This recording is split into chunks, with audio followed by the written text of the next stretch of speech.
Hello friends, welcome to my channel. स्वागत है आपका मेरे चैनल पे।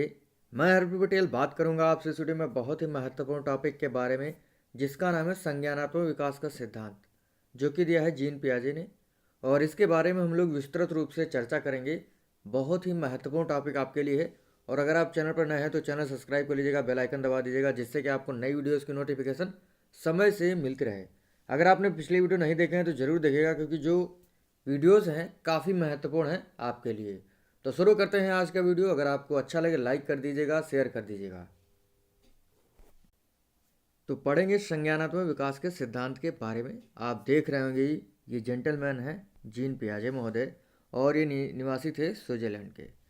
संज्ञानात्मक विकास यानी कैसे बच्चे का मानसिक विकास होता है, कैसे बच्चा सीखता है अपने जीवन में। तो उसी पर जो है संज्ञानात्मक विकास की 4 अवस्थाएं बताई थी जीन पियाजे महोदय ने। और जो भी इन्होंने प्रयोग किया वो किया था अपने 3 बच्चों पर। इनके छोटे छोटे बच्चे थे, और जैसे उनकी एज जो है, जिस एज कैटेगरी में वो देखते कि बच्चे का ऐसा विकास हो रहा है, ऐसे वो सीख रहा है, तो उसी के आधार पर जो है इन्होंने 4 अवस्थाएं बताई थी। तो इनकी पहली अवस्था है इंद्रिय जनित गामक अवस्था, जिसे इंग्लिश में कहते हैं सेंसरी मोटर स्टेज। ये होती है जन्म से 2 वर्ष की अवस्था। दूसरी अवस्था बताई पूर्व संक्रियात्मक अवस्था, जिसे इंग्लिश में कहते हैं प्री ऑपरेशनल स्टेज, जो होती है 2 से 7 वर्ष की अवस्था। मूर्त संक्रियात्मक अवस्था, जिसे इंग्लिश में कहते हैं कॉन्क्रीट ऑपरेशनल स्टेज, ये होती है 7 से 11 वर्ष की अवस्था।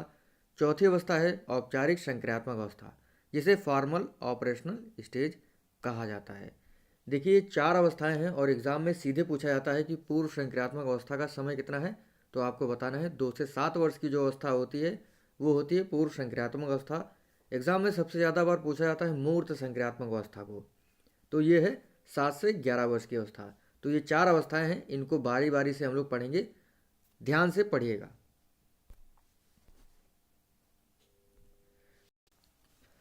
पहली अवस्था हमारी इंद्रिय जनित गामक अवस्था, जो होती है जन्म से 2 वर्ष की अवस्था, जिसे इंग्लिश में कहते हैं सेंसरी मोटर स्टेज। देखिए इंद्रियां कौन कौन सी होती हमारी? आँख, कान, नाक, मुंह और त्वचा। ये 5 इंद्रियां होती हैं।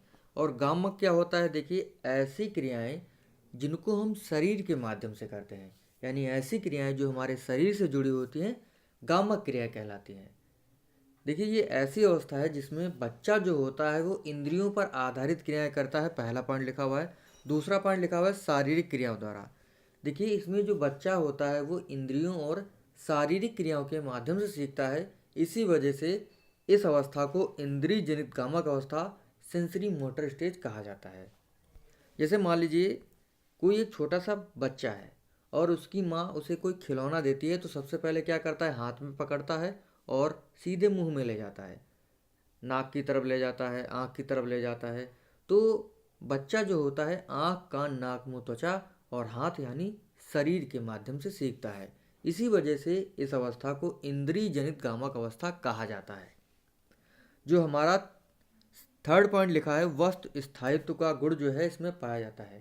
देखिए वस्तु स्थायित्व क्या होता है? देखिए इस अवस्था में बच्चे के मस्तिष्क पर जो है किसी चीज या वस्तु का प्रतिचित्रण हो जाता है अच्छे से। तो मस्तिष्क पर किसी वस्तु का प्रतिचित्रण हो जाना, वो होता है वस्तु स्थायित्व। जैसे मान लीजिए कोई साल या 1.5 साल का बच्चा है, और उसकी माँ जो है उसके साथ किसी लाल रंग के खिलौने से खेलती है। ठीक है, लाल रंग के खिलौने से खेलती है, रोज खेलती है। और एक दिन उस खिलौने को वह छुपा देती है कहीं, और कहती है बेटा जाओ उसको ढूंढ कर ले आओ। तो बच्चा उसी लाल रंग के खिलौने को ढूंढ कर ले आता है, अर्थात उसके मस्तिष्क पर कह सकते हैं उस खिलौने का चित्र अंकित हो गया है। तो मस्तिष्क पर किसी वस्तु का चित्र अंकित होना कहलाता है वस्तु स्थायित्व। ठीक है, इस चीज़ को आप लोग समझ गए होंगे। देखिए वस्तु स्थायित्व का जो गुण है वो इंद्रिय जनित गामक अवस्था में होता है, ना कि पूर्व संक्रियात्मक अवस्था में। इस चीज़ को आप लोग ध्यान रखिएगा। अगली अवस्था है पूर्व संक्रियात्मक अवस्था, प्री ऑपरेशनल स्टेज। ये होती है 2 से 7 वर्ष की अवस्था। पहला ही पॉइंट लिखा है इसमें, भाषा कौशल विकास के लिए सबसे महत्वपूर्ण अवस्था होती है लैंग्वेज डेवलपमेंट के लिए। देखिए, आपने देखा होगा जो 1 से 2 साल के बीच का बच्चा होता है उसमें लैंग्वेज डेवलपमेंट नहीं होता है इतना, ठीक है। लेकिन जैसे ही 2 साल से अधिक होता है बच्चा जो है अच्छे से शब्द बोलने लगता है, मामा, पापा, चाचा, ताऊ, तो अच्छे से शब्द बोलने लगता है और बड़े बड़े वाक्य जो है वो धीरे धीरे बनाना सीख जाता है। तो भाषा लैंग्वेज डेवलपमेंट के लिए सबसे महत्वपूर्ण अवस्था है पूर्व संक्रियात्मक अवस्था। दूसरा पॉइंट लिखा हुआ है सजीवता का लक्षण। देखिए, सजीवता का लक्षण, बच्चा या कह सकते हैं बालक जो होता है इस अवस्था में निर्जीव वस्तुओं को भी जीवित मानने लगता है। जैसे कोई बालक है 3 से 4 साल का, अगर उसको हम मतलब वो खिलौने से खेलता है और बाई चांस उसका खिलौना टूट जाता है तो वो रोने लगता है, क्योंकि उसे लगता है कि इसको भी दर्द होगा, ठीक है। और वह उसकी मलहम पट्टी करने लगता है, आपने देखा होगा अपने घरों में। तो इस अवस्था में जो बच्चा होता है वो निर्जीव वस्तु को सजीव बताता है, ठीक है। इसीलिए इसमें जो है सजीवता का लक्षण पाया जाता है इस अवस्था में। इस चीज़ को आप लोग ध्यान रखिएगा। अगला बहुत ही सही पॉइंट लिखा हुआ है, सही अनुपात नहीं कर पाता है। इस अवस्था में जो बच्चा होता है वो सही अनुपात नहीं कर पाता है, कौन सी चीज़ बड़ी है, कौन सी चीज़ छोटी है, कौन सी चीज़ भारी है, कौन सी चीज़ हल्की है, तो इनमें जो है वो अंतर नहीं कर पाता है। जैसे मान लीजिए ये 1 kg आपकी रुई है, ठीक है, और ये 5 kg का लोहे का टुकड़ा है जिससे हम लोग वेट करते हैं, छोटा सा है मान लीजिए। वैसे 5 kg जो है आपने देखा होगा, लेकिन रुई का ढेर जो होता है वो तो काफ़ी बड़ा होता है। तो 1 kg रुई और 5 kg में जब उससे पूछा जाता है कि बताओ बेटा इसमें से भारी कौन है, सबसे बड़ा कौन है, तो वो बताता क्या है कि जो रुई का ढेर है वो बड़ा है, ठीक है।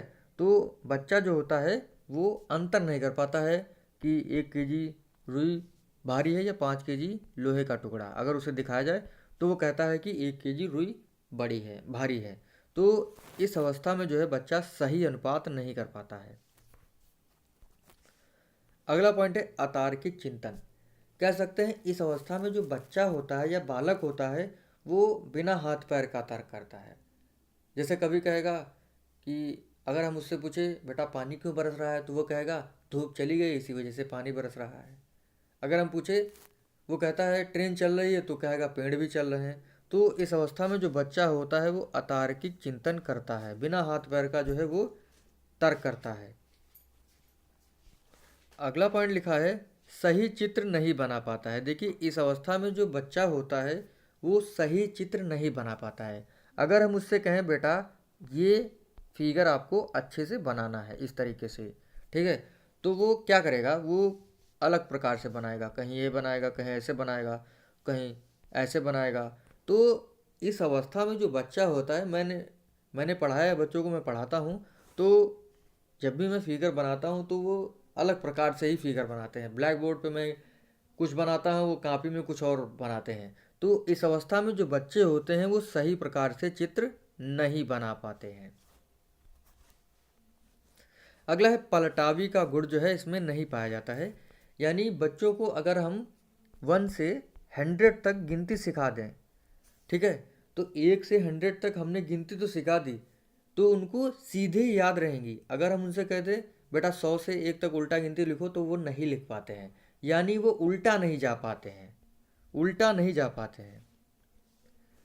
मतलब अगर उन्हें एक रास्ता ऐसे बता दिया जाए, मान लीजिए ये बच्चे का जो है होम है और ये बच्चे का स्कूल है, ठीक है, अगर उसे बता दिया जाए कि ये तुम्हारे स्कूल का रास्ता है जाने का, ठीक है, अब बच्चे से कह दिया जाए बेटा तुम वापस आ जाओगे, तो कहेगा कि मैं नहीं आ पाऊँगा। क्यों? क्योंकि मुझे घर से स्कूल तक का रास्ता पता है, स्कूल से घर तक का रास्ता नहीं। तो यानी इसमें जो है पलटावी का गुण नहीं होता है। बच्चा जो है एक ही चीज़ को जानता है, उसका विपरीत नहीं जान पाता है। तो इसमें जो है पलटावी का गुण नहीं होता है, ठीक है, इस अवस्था में। इस चीज़ को आप लोग ध्यान रखिएगा। तो इस प्रकार से ये 2 अवस्थाएं जो है हमारी होती हैं। आगे की 2 अवस्थाएं देखते हैं। अभी पिछली अवस्था जो है हमारी पूर्व संक्रियात्मक अवस्था, उसको जो है दो भागों में बांटा गया है। एक होती है पूर्व संकल्पनात्मक अवस्था, जो होती है 2 से 4 वर्ष की अवस्था। इसमें जो है बच्चा, इसमें जो है भाषा विकास अच्छे से नहीं हो पाता है, ठीक है, लेकिन हो जाता है, लेकिन इतना अच्छे से नहीं हो पाता है। बच्चा जो है कुछ चीज़ों को जानने लगता है। आगे लिखा हुआ है अंतःप्रज्ञ चिंतन काल। देखिए ये ऐसी अवस्था होती है जिसमें भाषा अच्छे से विकसित हो जाती है। 2 से 4 वर्ष की अवस्था में जो है वो अच्छे से शब्द बोलने लगता है, मामा, चाचा, ताऊ, दादा। अंतः प्रज्ञ चिंतन काल में जो है बच्चा, इसमें जो है अच्छे से भाषा डेवलपमेंट हो जाती है और वो अच्छे से बोलने लगता है, छोटे छोटे वाक्यों को और बड़े बड़े वाक्यों को भी इसमें बोलने लगा है। इस चीज़ को आप लोग ध्यान रखिएगा। अब जो है हमारी आगे की 2 स्टेज हैं, उनको पढ़ लेते हैं। देखिए लिखा हुआ है मूर्त संक्रियात्मक अवस्था, कंक्रीट ऑपरेशनल स्टेज।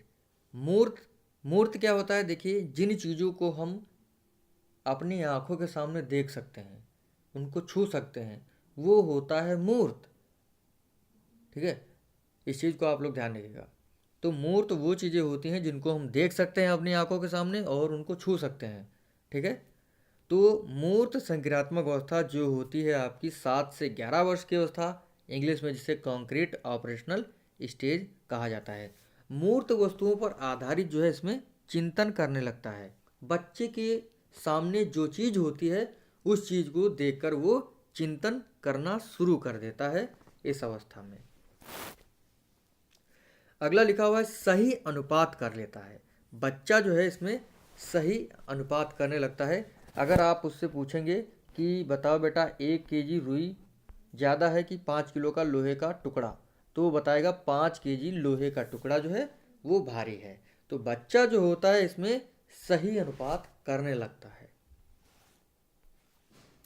पलटावी का गुण, यानी इसमें जो बच्चा है, अगर हम उसे 1 से 100 तक गिनती सिखा देते हैं, अगर हम उससे कहते हैं बेटा 100 से 1 तक गिनती लिख के दिखाओ, तो वो हमें लिख के दिखा देगा। अगर हम बच्चे से कहें, अगर हम बच्चे को स्कूल तक छोड़ आते हैं तो बच्चा अपने आप वापस आ जाता है। यानी इसमें पलटावी का गुण पाया जाता है, ठीक है। इस चीज़ को आप लोग ध्यान रखिएगा। पलटावी का जो गुण है वो किस में नहीं पाया जाता है? पूर्व संक्रियात्मक अवस्था में, ठीक है। इस चीज़ को आप लोग ध्यान रखिएगा। एक उदाहरण आता है, जैसे मान लीजिए कि एक कक्षा में अध्यापक है और वो 2 बर्तनों में समान रूप से वाटर भरता है, ए और बी वाटर है, ठीक है। और उसको एक, दोनों बर्तनों में देखिए समान वाटर है, और उसको जो है एक लंबे और चौड़े बर्तन में जो है भरता है, ठीक है। बच्चे से पूछता है कि बताओ बेटा इसमें किस में ज़्यादा पानी है? तो मूर्त संक्रियात्मक अवस्था में बता देता है कि दोनों में बराबर पानी है, ठीक है। लेकिन पूर्व संक्रियात्मक अवस्था में अगर उससे पूछा जाए तो वो कंफ्यूज हो जाता है, ठीक है। तो पलटावी का गुण जो है मूर्त संक्रियात्मक अवस्था में पाया जाता है, लेकिन पूर्व संक्रियात्मक अवस्था में पलटावी का गुण नहीं पाया जाता है, ठीक है। पलटावी मतलब वो रिवर्स नहीं कर पाता है, उल्टा नहीं सोच पाता है। तो पलटावी का गुण जो है मूर्त संक्रियात्मक अवस्था में होता है और पूर्व संक्रियात्मक अवस्था में नहीं होता है।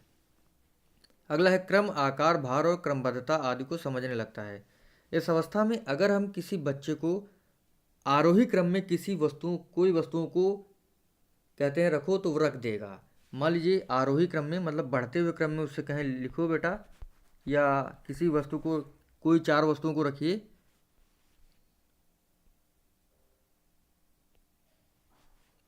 तो वो क्या करेगा, इनको जो है सही तरीके से एकदम फिक्स कर देगा।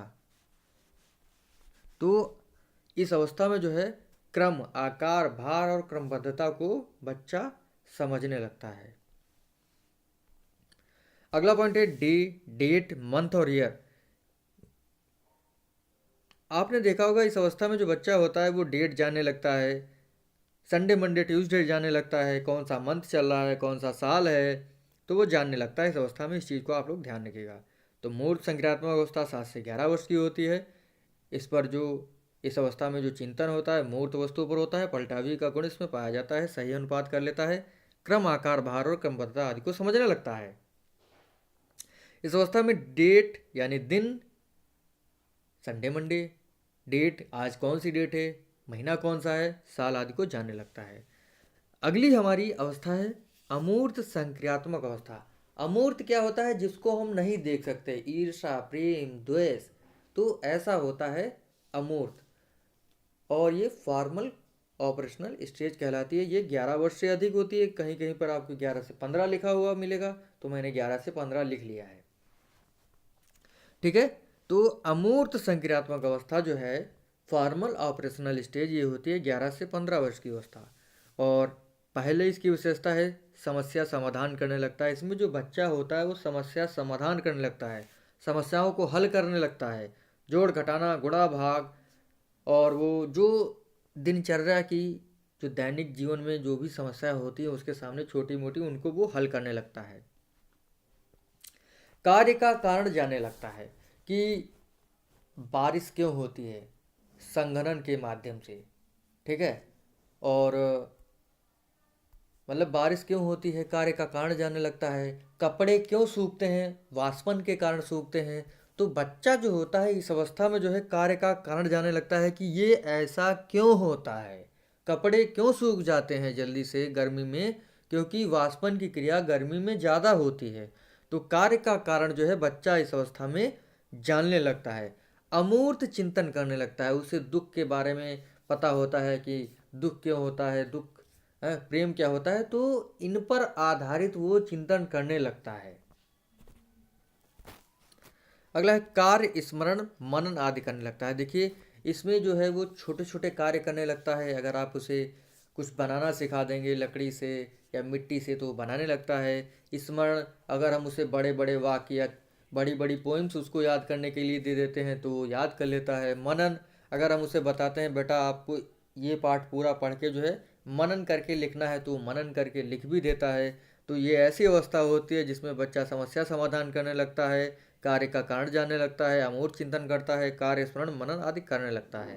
तो ये अवस्था होती है आपकी अमूर्त संक्रियात्मक अवस्था। इस प्रकार से हमारी जो संज्ञानात्मक विकास की 4 अवस्थाएं थी यहीं पर समाप्त होती हैं। इससे जुड़ी हुई महत्वपूर्ण बातें जैसे संगठन क्या है, अनुकूलन क्या है, आत्मसातकरण क्या है, तो स्कीमा क्या है, स्कीम्स क्या है, तो इनको जो है हम लोग अलग से पढ़ेंगे, क्योंकि वीडियो काफ़ी लंबा हो जाएगा, इसी वजह से मैंने इसमें नहीं जोड़ा है। उसको जो है हम लोग अगले वीडियो में पढ़ेंगे। तब तक के लिए bye bye, thank you friends. और अगर आप पीडीएफ लेना चाहते हैं टेलीग्राम से जुड़ जाइएगा, टेलीग्राम ग्रुप का लिंक आपको डिस्क्रिप्शन में दे दिया जाएगा। आप इसकी पीडीएफ डाउनलोड कर सकते हैं या नोट्स बनाकर पढ़ सकते हैं। थैंक यू फ्रेंड्स, धन्यवाद।